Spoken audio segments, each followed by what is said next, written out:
We go from violent strings to like, what is it, the boom box beat something. I mean, we're just shocking everybody. You pick the music. WEZE Boston. If you're listening to us and you were listening to the previous program, you are saying, what the heck is going on here?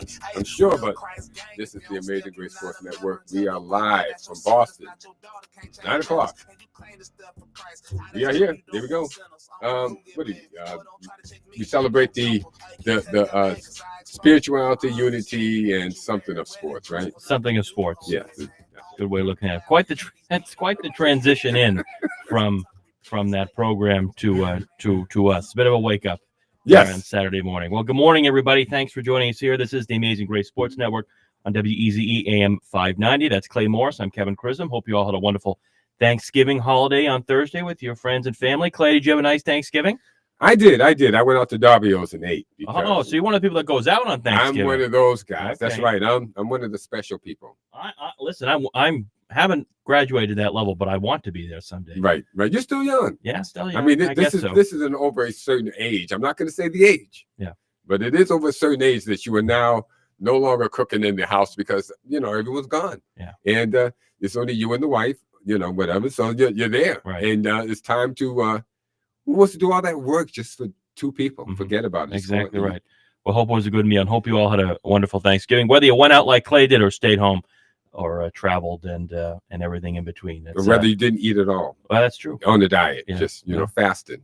No matter what day it is. That could happen. Diets, no matter the holiday, diets always come first for some of these people.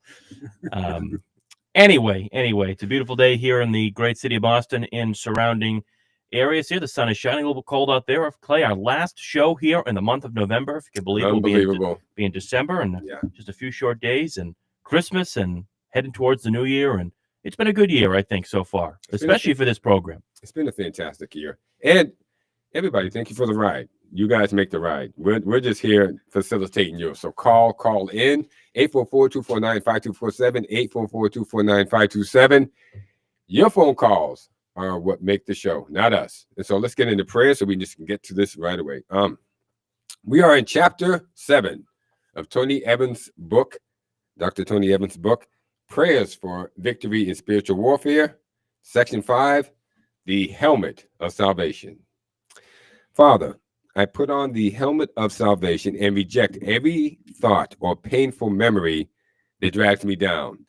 In the name of Jesus Christ, I rebuke the enemy and his lies about the other person in this broken relationship. I will trust in the pure and peaceful thoughts that come from above, not from the chaotic and confusing thoughts from below. When I trust in Jesus, every painful episode in my life can be turned into gold. There is a power in this moment and in this struggle.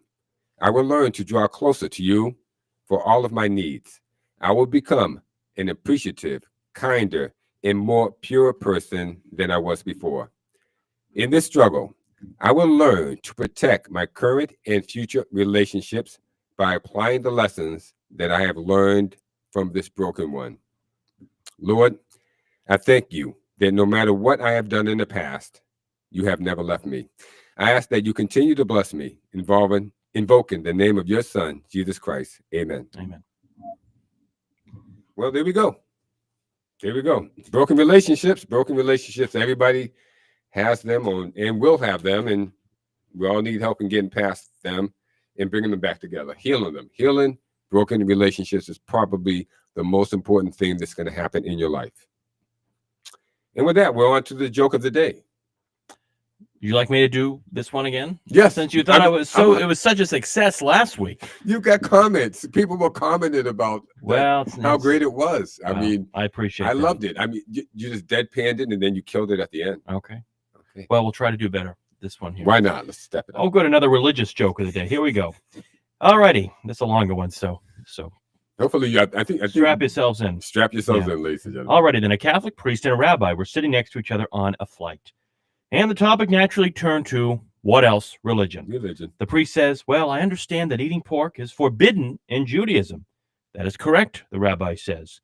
The priest asks, off the record, tell me, have you ever tried it? The rabbi smiled and he said, well, I have to admit that, yes, I have. At the time, I was traveling, and there was no Jewish communities nearby, and so no kosher food. I walked into a deli and had a ham sandwich. I ate it, and it was okay. Nothing changed. Then the rabbi said, "Can I ask you a question?" "Sure," said the priest. Rabbi goes, "I understand that priests are supposed to be strictly celibate." "That is correct," said the priest. The rabbi asked, "Off the record, have you ever been with a woman?" The priest smiled and said, "Well, I must admit that yes, I have. At the time, I was a young man and not yet a priest. She was a friend that became more than a friend, and we became intimate. The relationship went crazy with emotions and expectations. Not long afterwards, we broke up, and now we aren't even friends anymore." Oh, that's too bad. "After that, I knew celibacy was for me." The rabbi said, "A lot more complicated than eating a ham sandwich, isn't it?" Boom, boom. Boom, boom. I'm not sure where that joke was going, so there we go. I'm glad it ended with the ham sandwich. Yes. Yeah. All right. Nice and clean. Yeah, a lot more complicated than the ham sandwich relationships are. As a matter of fact, we were talking about healing broken relationships. Right. Maybe the priest could use that at prayer. Do you write these jokes, or do you find them from a joke book, or I'm just curious where the material comes from. I get it out of a joke book, but then I modify it. Good. I modify it so that we keep it nice and clean. And Sure. Yeah, absolutely. Make it fun. Yeah. Okay. Well, on that note, we'll go on to our Today in History questions. By the way, if you're watching us on the stream, there is a new feature down below. Clay, if you just want to explain what that feature is, we have the countries underneath. You can see that, right? The countries that we serve. And that's all 190 countries almost. I think there's 180 countries there. So from, what is it? Afghanistan to Zimbabwe, I think was the there we go. From term Afghanistan to Zimbabwe and every country in between. We are for you and you are for us. So give us a call and let us know what your sport is. It could be soccer, badminton, bowling, swimming, F1 racing. We cover it all. We do it. That's for sure. We don't care. Okay. Well, why don't we get into our questions for the day? A little Today in History. A couple of questions on football, baseball, and F1. Yes, I know our friend Wayne's ears just perked up if he's listening. It's for him. Here we go. Yeah. Today in history.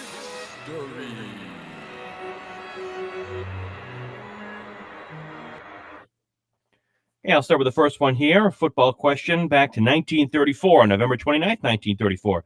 The Chicago Bears met the Detroit Lions in the first ever Thanksgiving Day football game. The game was the brainchild of Lions owner George A. Richards, who was also the owner of the Detroit radio station WJR. Richards persuaded then NBC president Deke Aylesworth to set up a live coast-to-coast 94-station broadcast, making this game the first nationally broadcast NFL game in history in the United States.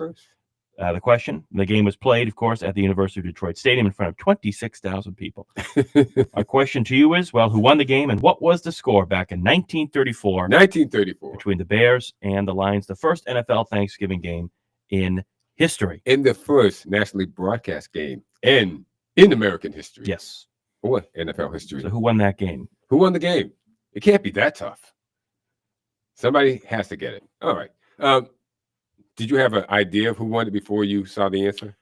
I did, given how this team was a powerhouse way back when. A juggernaut.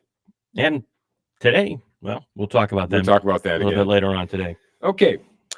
On November 29th, 1962, Major League Baseball decided to revert back to the one All-Star game per year format after 4 seasons of having 2 All-Star games played. You guys are wondering, you never heard this before, right? Never knew this. No, they used to have 2 All-Star games. That's right, 2. Phillies pitcher and future Hall of Famer Robin Roberts devised a plan to raise more money for the pension fund, which they sorely needed.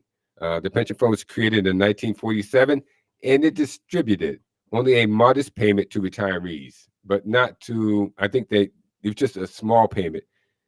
They did have some money going to widows of ball players that died young. I think had to die 30 and under.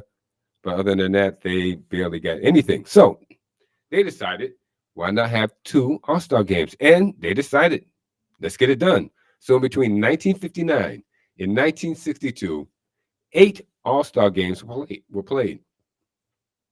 Yeah, interesting. 5 of them were won by the National League, 2 by the American League, and there was 1 tie due to a rainout. So our question to you, ladies and gentlemen. Well, because there were two All-Star games, there were two MVPs each year. But only in 1960 do we want to know who the MVPs were of the All-Star game. So in 1960, who were the two MVPs of the All-Star games that were held? That's our question. Two All-Star games. I'm not sure they'd get away with that today. Why not? I mean, well, pace of play, this and that. If you put it on, all the excuses. If you put it on, they will watch it. Oh, I'd watch it. I'd watch it. Hey, I got to tell you, I was looking at one of this. I was looking at the statistics, and Willie Mays hit over 400 for the 8 All-Star games he played in during that time. Can you believe that? That's my thing with the All-Star game now is they've gone away from. Well, I'm glad they brought back wearing their team's respected uniforms. Yes, the past couple of years have been bloody awful. If you watch the games, some of the designs that they've trotted the players out on, it's you got to wonder who's designing them. But anyway, they used to be the winner of the team the league that won the AL or the NL.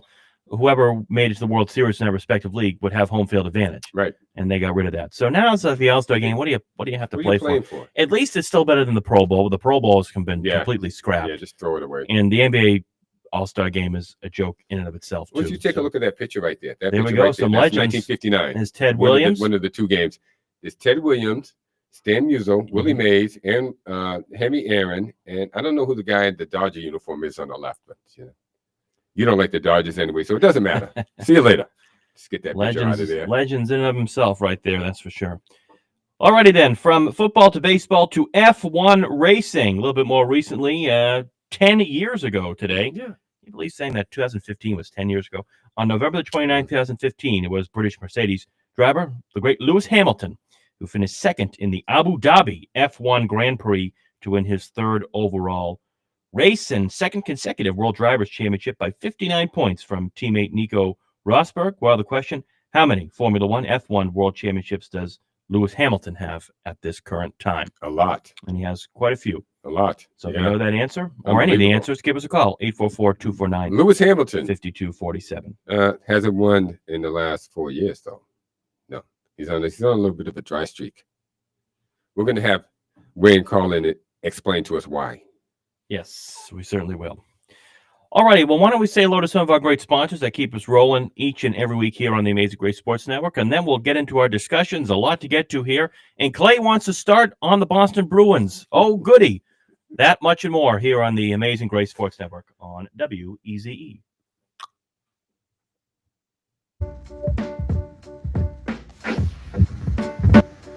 Hey, are you feeling a little achy or sore from the cold weather? Then take a visit to Dylan's Russian Steam Bath. At Dylan's Dry Sauna or Wet Steam Room, you can de-escalate, de-stress, and detox your body and mind. A hot place of massage or a variety of oil massages are available. You will enjoy the relaxed atmosphere that features a nutritious snack bar, large screen television, and comfortable lounge chairs to cool off in during your visit. They have 2 convenient locations, one in Chelsea and the other in Quincy. Find them online at Dylan's Russian Steam Bath or call 617-549-3484 for more information. To enjoy your best health, visit Dylan's Russian Steam Bath, where heat, steam, and water have a therapeutic effect.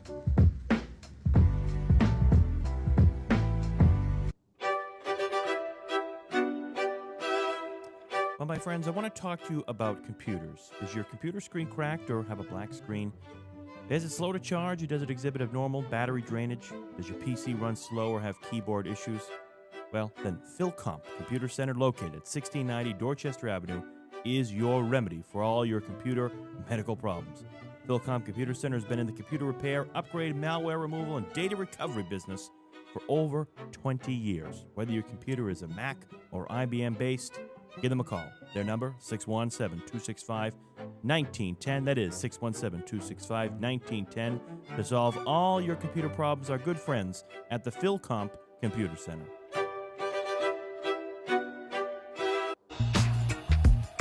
Do you want to live a happier, healthier lifestyle? Do you want to get rid of back, hip, and neck pains? Then look no further than Karma Yoga. Karma is an accomplished and experienced yoga instructor who specializes in total body restorative yoga. So whether you are young or old, short or tall, in shape or out of shape, Karma is your best choice. Check out her classes and times at karmadanyoga.com. That's karmadanyoga.com. Your body and mind deserve good karma.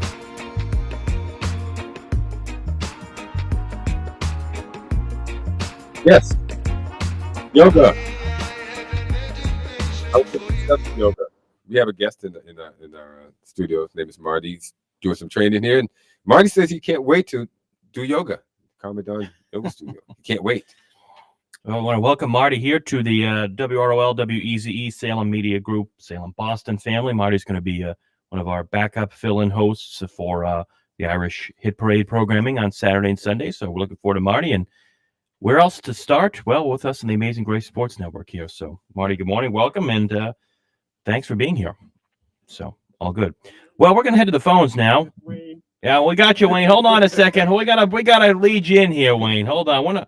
We know who you are. We know who you are. The world is beginning to know who you are. Yes, you're going big time around the globe. Exactly right. So why don't we head to the phones? Wayne's on the line. We knew he'd be calling in after that F1 question. And hey, Wayne, the Eagles are favored here this afternoon. Anything can happen. Do you think it has to do with the fact that Syracuse lost 70-7 last week against Notre Dame? Well, I don't know. That could be bad for us because they don't want to end their season on a losing streak. So, True. But back in 1978, we went 0-11. Oh. In 1950, we went 0-9. Ooh. And even going back to 1902, we went another 0-9 as well. So we had a bunch of Bill O'Brien has company in this train wreck that's going down the tracks. Not good company to be in. No, certainly not. But Lewis Hamilton has 7 championships. Bingo. And he returned to the scene of the crime where they robbed him of his 8th world championship. Oh, he got robbed. Yes. He was robbed. Oh, gosh. He was robbed. Oh, he was robbed. Somehow they cheated Lewis Hamilton out of his 8th so that he would be tied. Who's the guy he's tied with? Michael Schumacher. Michael Schumacher. Yes, he's tied with Michael Schumacher for 7 titles. Lewis, you got to pick it up. You still got time to win your 8th. Well, he didn't get up to a good start this year. No, he but didn't. hopefully next year he and his programmer would hit their tracks running and everything like that. But I do have a question. Oh. What do you as a fan have to do to get tossed out of the Sacramento Kings game? Did you see that? What happened there? No. I mean, what do you have to do? What do you have to do to go see a Kings game? You know, How much money do you have to pay there? This guy was wearing the Kings gear and everything. I guess was yelling at Zach LaVine about play defense. And I mean, you get kicked out as a fan. And I'm sure those tickets were not cheap. it's interesting about the you mentioned the Sacramento Kings, a team that we never talk about here on the show. But why should we? Why would we? They've actually had a pretty couple of good years. The past couple of years, they seem to be coming out of irrelevancy a little bit, but they're 5-15 to start this season. So wow, they have not been playing well as of late. But no, Wayne, we missed that won't happen in Sacramento. Did he throw something on the court? Something to that extent? I think he was just yelling at Zach LaVine, or probably some profanity escaped his lips, and they probably had enough of his abuse, and they tossed him out of there. But I'm glad they said he was a ticket holder. Thanksgiving. Yeah, he was a ticket holder. He was a ticket holder, and he was escorted out the game. Yeah, wow. Yeah. So those seats are not cheap for him. So I don't know what magic words he had to say to these people to get that kind of result. But that's California. There's no accountability in that state. Yeah. Well, you can say anything. You just can't say those other things. You have to say they have their targets that you can say the wrong things to, and they'll let that go by. But it's gone corporate. The NBA has gone so corporate. I don't believe that any of the fans' tickets mean a darn thing anymore. I mean, they get the corporate seats, they got the corporate boxes, they're paying thousands and thousands and thousands of dollars for those.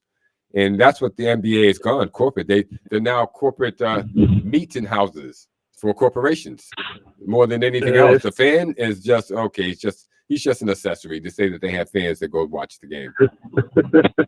But anyway, gentlemen, have a great day. Glad you all had a great Thanksgiving. Welcome back to the airwaves. I want to know one thing. Are you going with BC today? Is today the magic moment? Yeah. Are we flying? Eagles flying? I am not quitting on my team, man. We'll take this. We'll take the win or the loss. I'm BC all the way. Well, 2-10 is better than 1-11. And as I told Clay off air today, Wayne, before we started the show, if you told me BC was going to end the year with this record, well, I would have probably called you a lot more than crazy because, there were obviously some high expectations going into to this year number 2 with Billy O'Brien, and I think it's terrible. I really think because Bill Belichick might end up with a better record than Bill O'Brien. Not might, he will end up with a better record. Gosh, yeah, not might, he will. How did that happen? But none of them are going to a bowl. So I mean, the ignominy of it all. None of them going to a bowl. So, well, we'll build a better team for next year. So let's hope. Gosh, Belichick is out coaching you with Jennifer Hudson with all the drama. I mean, he's still out coaching. This is terrible. How low have we sunk? Well, we got nowhere to go but up from here. Yeah, so you're right about that. We'll take care of today's game. We'll win today's game, and we'll start building for the future. Okay, we'll work on it. Have a great show today. Thank you. Thanks, Wayne. Thanks. Bye, guys. Okay, I got to prep you on this Boston Bruins thing. Now, last Saturday, the Bruins dropped since last Saturday, they dropped 2 out of 3. And they've gone from first place to 4th place in the Atlantic Division. I've been critical of the Bruins in the past for being cheap and lazy. But ladies and gentlemen, I'm over that. Who am I to fret and moan and groan when the Bruins' lack of success in the NHL it's apparent. I feel like I'm living next door to a house that has become an eyesore. A guy who owns it doesn't mow the lawn or trim the hedges. I could keep complaining, or I could move on, well, in this analogy, to another team. So I'll leave the Bruins to my verbally agile and mentally inimitable good friend and colleague, Kevin Chisholm. Kevin, let me ask you 3 questions. How long will the Bruins continue their somewhat winning ways? I'm not prepared to answer those questions about an attorney present. Okay, we'll move on to the next one. What is the realistic? You have these series of questions here, and are they going to make the playoffs? I don't know if they're going to make the playoffs. It's November the 29th. I don't know if they're going to make the playoffs. So you can continue to ask me the question. I'm not prepared to answer it just because I still haven't figured out where this team is going to go, Clay. Do you think it's a probability? Do I think it's a probability? Absolutely. Anything's a probability in this world. I do think there is a fair chance. I'm not going to say a strong chance, a good chance, a great chance, a fair chance, a fair chance that the Bruins make the playoffs. But again, I beg the question: at what expense? To make it to the second wild card, to then lose in the first round? Or just to say made the playoffs? Yeah. Well, that's great. If that's what you're going for, then I'm not saying you, but I'm saying the team as themselves. Then that's who they are. Right. I've said it before. This team is not equipped to make any long, deep playoff runs, but we have seen time and time again that teams, and not just the NHL, but in other sports as well, have proven themselves to be wrong. So long as you have not proven themselves to be wrong, they've proven others to be wrong, and the pundits and us and everybody in between. Okay, and will the Bruins fit that mold? Well, I'm not so sure. Listen, they're 14-12. Okay, they're now on the outside looking in. It's amazing what a week can do. Yeah. Last week we were talking about them leading the Atlantic Division, which they were. Then you lose a couple of games, and now you're the 5th on the outside looking in. Only one. Listen, there's a log jam right now between teams. Okay, you look at right now the wild card. You have the Penguins and the Flyers at 29 points, and then you have other teams. The Islanders are 29. They're tied with the Flyers. The Rangers, who beat the Bruins on Black Friday. Friday afternoon at the Garden, they lost. The Bruins did 6-2 at the hands of the New York Rangers. They are 28 points. The Bruins have 28 points. The Red Wings, the Bruins face tonight at 7 o'clock in Detroit, have 27 points. Columbus with 27. And yes, the Florida Panthers still behind them at 25. You look at the Atlantic Division, Tampa Bay is having a great year so far. They've won 6 games in a row, 32 points. Montreal at 29 and Ottawa with 28. So a lot of these teams are still hovering around 29, 28 points. So it is way too early to start saying who's going to break out here. There is no one clear favorite at this point here within the, just about 2 months into the season here. There's no clear favorite to me in the Eastern Conference right now. Okay. But I think, listen, there's a fair chance Bruins make the playoffs if, again, we talked about it last week at length. They have respectable numbers on the power play, on face-off percentage, on penalty kills, this and that. They've got to get some more goal scorers, obviously. David Pastrnak and both Pavel Zacha didn't play in the game on Friday against the Rangers. We'll see if they're going to play up in Detroit on Saturday night. They're both considered day-to-day with undisclosed injuries. You never like to see that. So we'll see. Okay. So I can move on to my question number 2 now. Please. Okay. What is the realistic best-case scenario for basically, you answered the question. That they might make the playoffs, that they have a fair chance of making it. Well, the realistic best-case scenario, sure. In my opinion, well, see, when you say realistic and then best case, it's how do you balance the two there? Because in my opinion, they're also different in this case. Okay. Let me separate those two questions out for you. Okay. The best case scenario is that the Bruins win the Atlantic Division. Yeah. That's the best case scenario. No, actually the best case is probably the Stanley Cup. Well, right? that's the upper echelon here. Yes, okay. that's But the we're not scenario. yeah, sure. The best case scenario is winning the Stanley Cup and then firing Don Sweeney. I think that's the best case scenario. What's the realistic scenario? The realistic scenario is the Bruins are probably a wild card team right now. That's a wild card team, or second or third. I'm being generous in the Atlantic Division. Okay. That is at this point a realistic scenario at this point in time. Okay, we'll just hit question 3 and Sure, get out of this one. If it all goes bad, if it just goes south, okay, should the Bruins sell off their star plays? I mean, their star play, because they only have one, David Pastrnak. Listen, it's a question that you have to ask yourself here with the contract David Pastrnak has and the money he's owed. Listen, we haven't heard about, again, the Bruins are still new to this situation about trading star players. Marchand last year, to begin the year, nobody was talking about trading Brad Marchand, and it sort of snuck up on us in the weeks leading up to the trade deadline, and there it was. So if the Bruins falter like they did last year, then I think conversations may be made, but there's been no recent reports of trade rumors surrounding David Pastrnak. I think David Pastrnak has signaled that he enjoys playing here in Boston. And so all rumors are speculative, obviously, but he just signed an 8-year, $90 million contract with the Bruins, Clay, 2 years ago. So I can't see how the Bruins would then give up right after that. Well, it's been done before. That's all I have to say. It has been done before. And we have seen Don Sweeney made some pretty boneheaded decisions as general manager of the Boston Bruins. And, I think if he were to consider trading David Pastrnak, that would certainly be up there with a boneheaded decision. But yeah, there we go. I don't think we're at that point yet. And I hope we're never at that point either. All right. Well, let's move on to the Celtics here. What do you got for the Celtics? Oh, good. All right. And by the way, the Bruins, as I mentioned, actually, I should say up in Detroit, they're playing the Red Wings at home. So back-to-back home games for the Bruins at the TD Garden tonight at 7 o'clock. For the Celtics, well, Clay, the Celtics, don't look now. They won 2 games in a row. There you go. And they beat the best team in the Eastern Conference right now on Wednesday night in a crazy back-and-forth game at the Garden. The Detroit Pistons, yes, indeed, the Pistons still lead the Eastern Conference, but Celtics taking care of business. Derek White getting out of his slump. And now the Celtics, well, they're 10-8 on the year. They've won 7 out of the last 10 games. Now, Clay, you are the resident basketball specialist here at WEZE. I am. Yes, I'm I the am. hockey specialist. You're the basketball one. 3 questions for you, since you asked 3 questions to me. It's like we're in a courtroom here, a little cross-examination. Well, you are all talking about the Celtics. Every time we talk about the Celtics, it's an eye roll. It's I don't want to talk about the Celtics. I'm done talking about the Celtics. So I ask you the first question. Have you changed your mind on the Celtics' mediocrity after their big win over the Pistons on Wednesday night? Yes. Yes, I have. I've changed my mind. I've seen the light.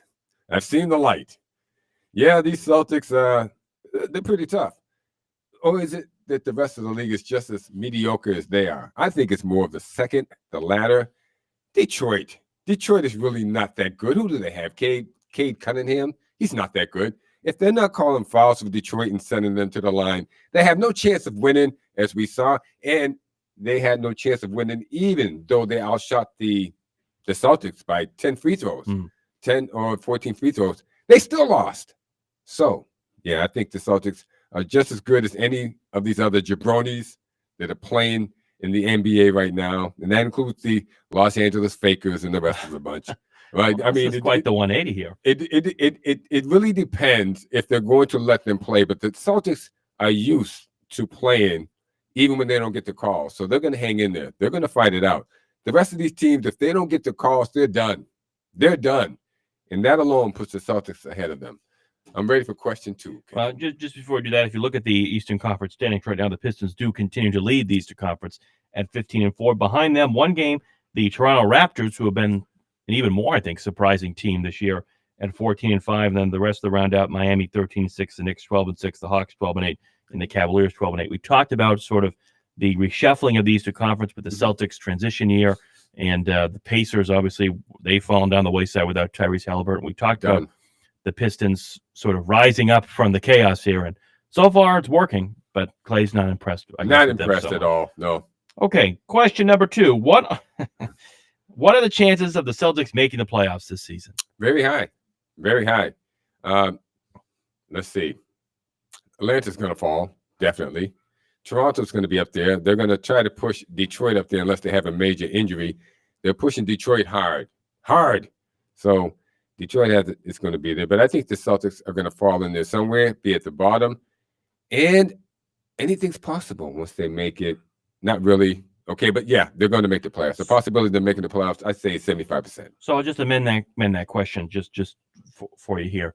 In the top 6 or to play in the playing tournament to get in the playoffs?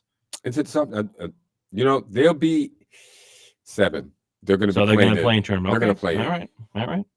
There we go. Right now, there's a silver lining in that. I'm going to go into that. Right now, they're the 9th seed. Oh yeah, in the Eastern They're Conference. just picking up steam, though. Yeah, picking up steam. There we go. And then the third question for you, Clay: if the Celtics make the playoffs, well, this is the $1 million question here. Should they bring back Jason Tatum? And it seems like that. Well, I'll let you answer, but it seems almost inevitable that he'll be back. Yes, they should. I think I said yes on all 3 of these questions. Can they? Am I impressed with them? Yes. Can they make the playoffs? Yes. And for the third, yes, they should. Yes, bring Jason Tatum back if they make the playoffs. I mean, it won't be until March or April. That's 3 or 4 more months away. He'll be ready by then. And then anything is possible. Like I said, they can go all the way to the championship and beat the Fakers once again in 7 games. There we go. Okay. Quite the different answers from previous weeks. Yes. I admire the optimism. I really do. Well, you have to go with what you see. And what I saw before was terrible, but now Peyton Pritchard has found his role. Remember now, he's a shooting guard, and they stuck him in the point guard position. It's awful tough. Yeah. Derek White has always been the 3rd or 4th option. Now he's almost like the 2nd option. As a matter of fact, he is the second option. He is. Yeah, so he had to step up into that role. They have a bunch of role players. Sam Howell is getting a good chance at getting this thing done. The new kid, Hugo Gonzalez, is fantastic. Anthony Simons, wow. Minot, yeah. Minot gives you glue. Mm-hmm. He's the glue guy. As long as he stays in there and plays hard, they got a chance. Yeah, these guys can make the playoffs. Big win for the Celtics, obviously, on Wednesday night against the Pistons. They are up in Minnesota tonight, 5:00. Saturday the Pistons night. Lost the next they night. Lost to the Orlando Magic after that beatdown. They couldn't handle it on Friday night. I guess broke not. their psyche. Yeah, we'll see what happens. Yeah, going forward. Don't tell Clay though, but the Lakers are 14-4. They've won 6 games in a row. Yeah, no, I've checked out their free throw totals. They shoot at least 10 free throws more than their opponents every single night. At least 10.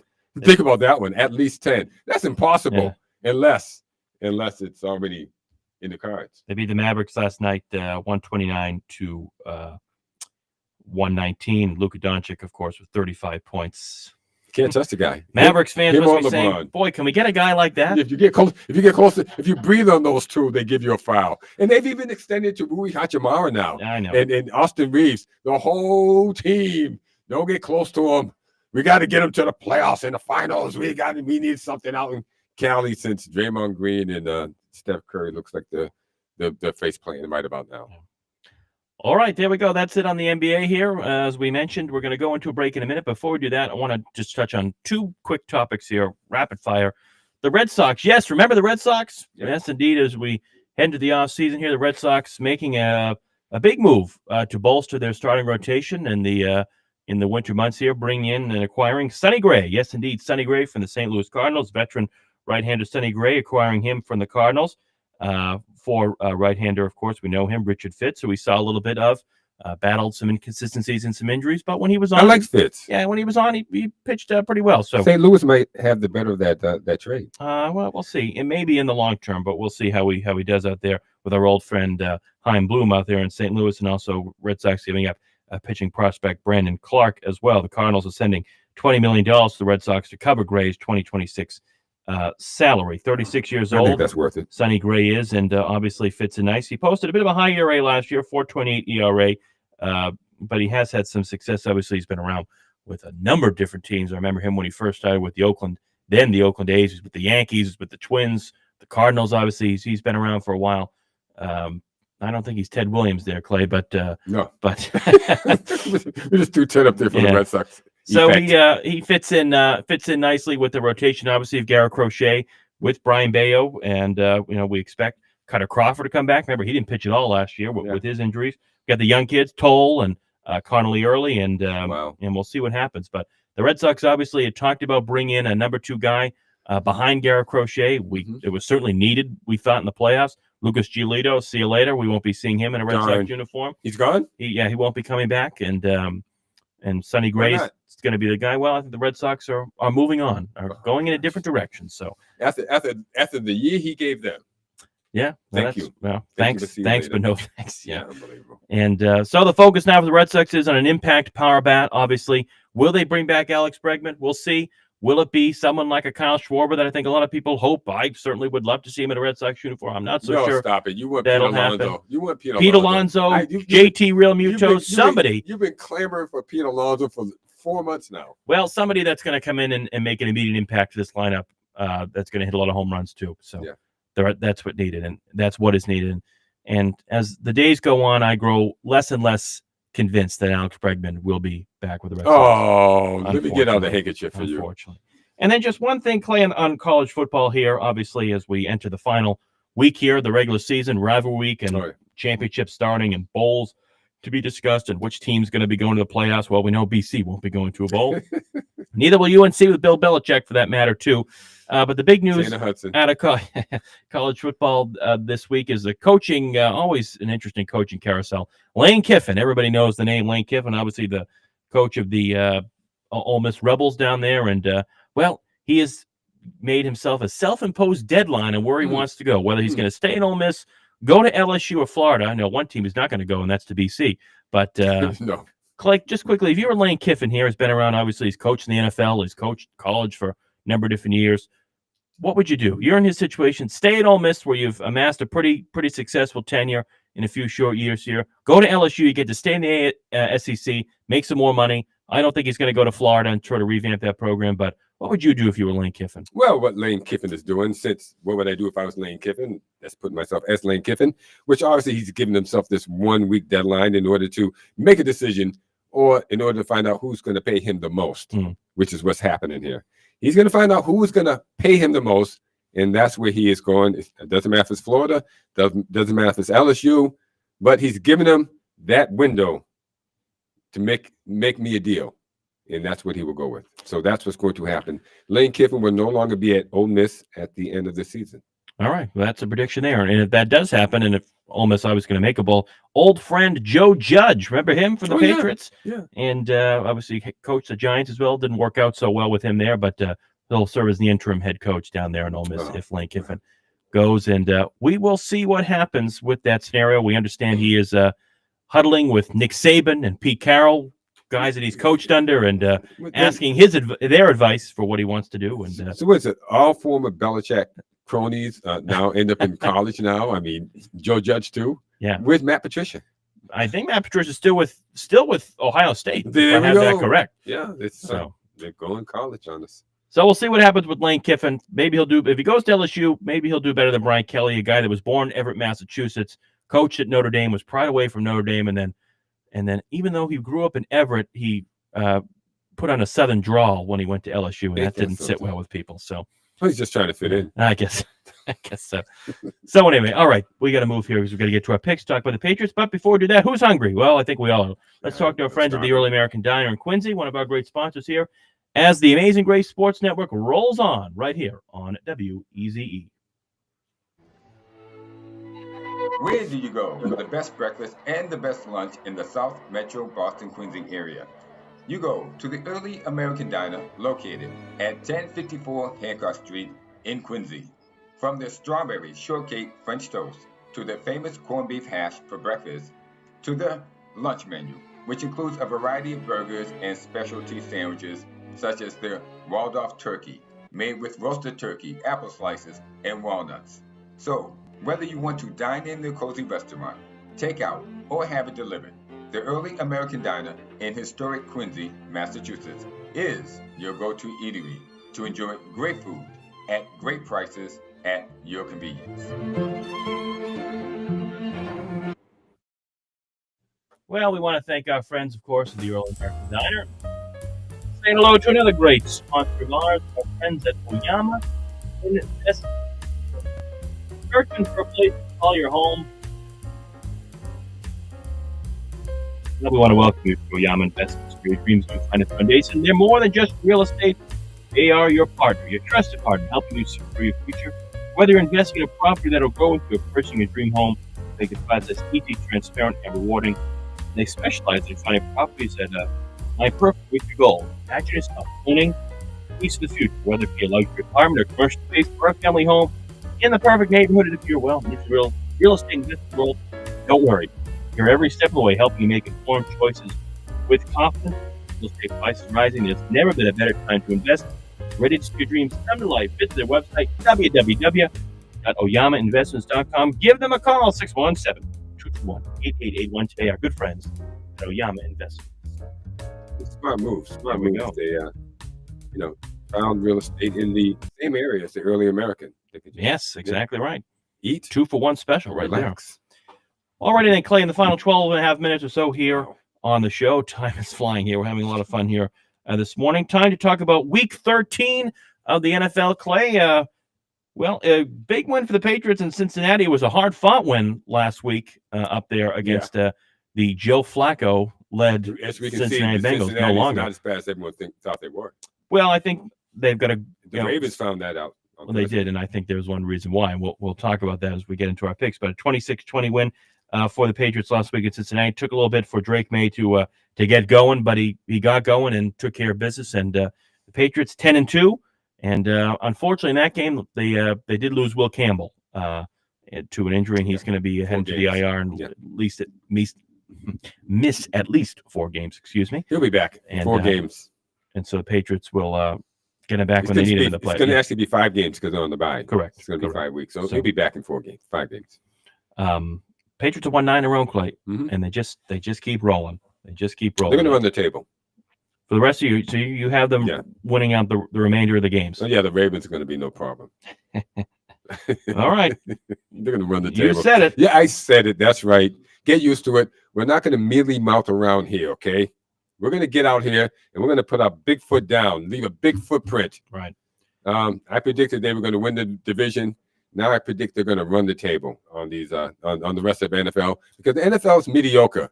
That's right. The NFL is mediocre compared to the Patriots. The Patriots are actually the best team in the NFL. Time to get it done. There we go. So Will Campbell obviously dealing with a high ankle, a sprained MCL. So he'll miss a few weeks. Jared Wilson also leaving that game. He had a high ankle sprain, but prognosis is a little bit better for him. So we expect to see him back sooner rather than later. Patriots are on Monday night this week, and they face the New York Giants. Clay, and Jackson Dart is back, so we won't see Jameis Winston. Unfortunately, fortunately or unfortunately, he actually carved out the Lions defense last week. Lions ended up winning that game, but Jameis threw the ball pretty well. And we get to see the Patriots on Monday night against young Jackson Dart, 8:15 at Gillette. Patriots favored by 7 in that game. But how did we do last week? I think I did pretty well. I did 10-3. 10-3. If you have So I did 9 different numbers than that, 9-4. Okay. In week 12, and we'll strive to do a little bit better in week 13. Obviously, 4 games have already been played. Yeah. We have 3 games on Thursday, Thanksgiving, and Packers beating the Lions in Detroit 31-24, which was a good game, but Packers showing that they're here to play, not just for the NFC North, Clay, but for an NFC title as well. Right in Detroit. And the Lions, it's 7-5 for the Lions, not as strong this year for them, and wouldn't be surprised, unfortunately. I'm a big fan, obviously, of what Dan Campbell's doing up there in Detroit, but wouldn't be surprised, unfortunately, with the way things have gone if they miss out might be over on the playoffs, just for this year. And in the surprising, well, I shouldn't say surprising with the way Kansas City's played, but in the 4:30 contest in Dallas, how about them Cowboys? 31-28 for the Cowboys, winning at home on Thanksgiving. Clay, 2 huge back-to-back wins for the Cowboys. Down 21-0 against the Eagles last week, come back and win that game, and obviously took care of Patrick Mahomes at home. And the Cowboys have found themselves, well, at 6-5-1 and here to contend in the NFC, not just for the wild card, but with the way the Eagles have played, they have a shot now to win the NFC East as well. But wait, there's more. What else happened on Thursday? And then the final game of the Thursday slate, we had the Ravens and the Bengals, and right. Pittsburgh Steelers fans often not thanking the Cincinnati Bengals, but they will for this one as the lead goes back to the Steelers for the AFC North. And who was back for the Cincinnati Bengals? Joe Burrow. Joe Burrow is back leading the Bengals. Unfortunately for Joe, with the way things have gone in his absence, the Bengals at 4-8, they have to essentially win out and have everybody start to lose a couple more games here for the Bengals to have a shot. They're going to lose. Never say never. They're going to lose because the Patriots are going to take care of the Ravens, and Pittsburgh, they're going to fumble the bag tomorrow. So yeah, they're going to be right in the mix. What is it? Gosh, the winner of that division might be 8-8. Yeah, it's possible, or 9-8, or something like that. 9-8. So yeah, the Ravens losing at home to Cincinnati to snap their win streak. And then the Black Friday game, we had the Bears. Wait, there's more. Yes, indeed, the now 9-3 Chicago Bears, who now have outright control of the NFC North. Who would have said that at the beginning of the year? Not me. They have taken care of the Eagles. The Eagles rating for the Eagles do not look like a good team. No. Jalen Hurts just looks lost out there. They have struggled the past couple of weeks. Good. I'm glad. And Chicago gave them a flying elbow off the top rope, and the Eagles they were done. You could have counted 1, 2. You could have counted to 10. Yeah. Even in the rest of the match, you would have counted to 10 on them. They didn't want to get up. They didn't want to do anything but lay there and look around and then slide out the ring, which is what they did. So Eagles still leading in the NFC East, but they have the Cowboys now on their heels, and they only have themselves to blame for that. So some good games this week, and a couple upsets as well as we head towards. We're gonna have to move on here. Week 13 here, and I'll let you start off with the first one. What's it? San Francisco. We got San Francisco going to Cleveland. San Francisco going to Cleveland to take on Shedeur Sanders. I know that Kevin wants to take the upset. He wants to take Cleveland because he believes in Shedeur, but I am going to go with San Francisco on this one. It's all yours, Kevin. Well, Shedeur Sanders saying we'll never lose again when he's a starter, and Shedeur, congratulations. You beat the Raiders. Not that much of an accomplishment for you in your young career. I think the 49ers will take care of them with Brock Purdy. Brock Purdy, the 49ers beat the Panthers on Monday night last week, 20-9. Brock Purdy looked terrible with 3 interceptions. The 49ers still won that game. They'll take them easily against the Browns. If you want to go see this game, if you are a Shedeur Sanders fan, you can get in for $19. That's easy. You just move down. That's easy. There you go. There we go. Take a flight to Cleveland. Okay. You got the next one. I'll take the 49ers easily against the Browns. We're looking at different sheets here, so we're going to go back and forth. An AFC South matchup, you have the Jacksonville Jaguars at 7-4, travel down to the lowly Tennessee Titans at 1-10. Jacksonville obviously coming off an overtime win against Jacoby Brissett and the Cardinals last week. Not much to talk about on the Titans. Jacksonville easily still trying to contend in the AFC South. That race far from over. Take them over Tennessee. I'm taking Jacksonville also, and that's even a cheaper game. You can get in there for only $14. That's right. And just really move down front and fill it up. And they'll love it. They'll say, hey, just everyone come down front and make it look like it's people in the stands. Mm-hmm. Next one, we have Houston traveling to Indianapolis. And, I'm going with Indianapolis to win on this one. Well, this will be a huge game for the AFC South implications. Obviously, Houston is, they've won 3 games in a row. C.J. Stroud is back. Davis Mills filled in admirably for him. Daniel Jones likely going to start, Clay, but I saw footage of him. He is hobbling around. He's got a fibula injury, and I was prepared to take Indianapolis. I then changed that pick. Give me Houston with the way they've been playing past couple of weeks. Give me Houston to to win in Indianapolis and make things interesting in the AFC With the injury South. report, I am going with Houston also. All right, change this pick. Well, that's what happens when you listen to me. Hey, if they lose, I'll apologize. Yeah, right. Yeah. You got the next one. All right. Let's talk about this NFC matchup here. Jacoby Brissett and the aforementioned Arizona Cardinals travel down to Tampa Bay. Baker Mayfield and the Buccaneers, well, they need to win, Clay. They've lost 3 games in a row. And, well, lucky for them, they play in a rotten division. But the Carolina Panthers on their heels, they really can't afford to lose a big loss Sunday night the Buccaneers had against the Rams. Baker Mayfield hurt, trending towards playing. I'll take them over the Cardinals. I am taking Tampa Bay. Yeah. Okay. Yeah. They're playing at home. That's good enough. I think we can go there. Not New Orleans. New Orleans is traveling to Miami, Florida to take on the Dolphins. And this is a tough game to pick. I'm going with Miami. I'll take Miami as well. I tried to take the Saints last week and give them some help. Well, they didn't want the help, and they lost to Kirk Cousins, the Falcons. So see you later. My confidence gone on you. And I'll take the Dolphins. For some reason, you watch these games, Clay, and they show the playoff standings of who's in the hunt. Miami keeps showing up on the screen. I don't understand how that's possible. They have won 2 games around the 4-7. A win would put them to 5-7. After the Saints, they do have the Jets next week, so they have a chance to go 6-7. I take Miami at home against the Saints to go for their 5th win. All right. Alrighty then. The Vikings travel to Seattle to play the the Seattle Seahawks, excuse me. And, well, Sam Darnold welcomes his old team to town, and the Vikings fans sitting here, Clay, at 4-7. Can we get that Darnold guy back? Well, too late. You had a chance, and you let him walk for the young talent, J.J. McCarthy, not working out. For the what talent, J.J. McCarthy? Not so much, but I'll take Seattle against the Vikings for having a tough year. I'm with you on this one. I was so disappointed, but just like most managements, once they make a decision to draft a quarterback in the top 10, they can't wait to get this guy in there. Now, it doesn't matter what the other guys said. The Sam Darnold torched the league last season. He killed it, but still they couldn't wait to ship him off, to bring in a guy who hadn't played the game yet, and now we see, well, it's just a terrible decision that they have to live by. I'm going with Seattle. Next game, we have Atlanta going to the New York Jets, traveling to the Meadowlands to take on the New York Jets, and you got 2 teams that you just can't trust. You just can't trust. So true.